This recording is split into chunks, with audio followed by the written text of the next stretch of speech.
Basically what we make are all analog effects pedals, mostly in stereo. Our flagship product was the chopper.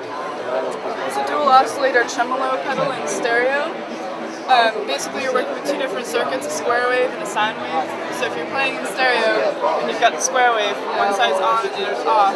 Whereas if you've got sine wave, it pans back and forth slowly between the two. And you can combine it in different ways. So you can either in phase or out of phase. And if it's out of phase with chop and a sine, you get some really cool syncopated effects. The Pro Chop was the next, the higher end version of that.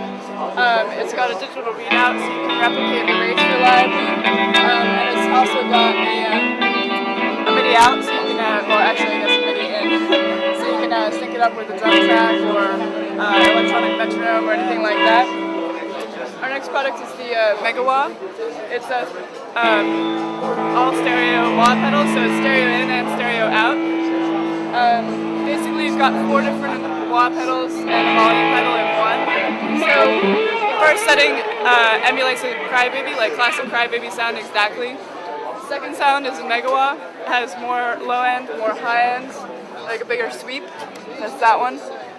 Also does trick wah, so an envelope filter basically, and an auto wah, so you can just set the rate, walk away, and it kind of wahs for you. Since it's a stereo wah pedal, you can actually reverse one side.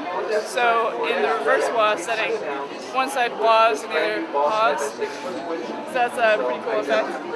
The kilowatt basically does the same thing, but since it's a mono pedal, you don't get the reverse side, and it's also not a volume pedal, so it's kind of our workhorse wah pedal.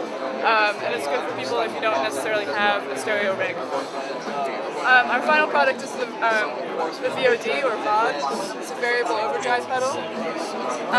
Basically, it's a 3-position switch in the pedal. So you've got a 3-band EQ for each one, and then you can adjust the level and the gain for each level of distortion. You can go from just a little bit of clean gain all the way down to pretty much pedal to the metal kind of metal. So basically, these are our 5 products so far. We're working on coming out with some effects for bass and keyboard as well, kind of optimizing the frequencies. But this is our 8th NAMM, and we're happy to be here.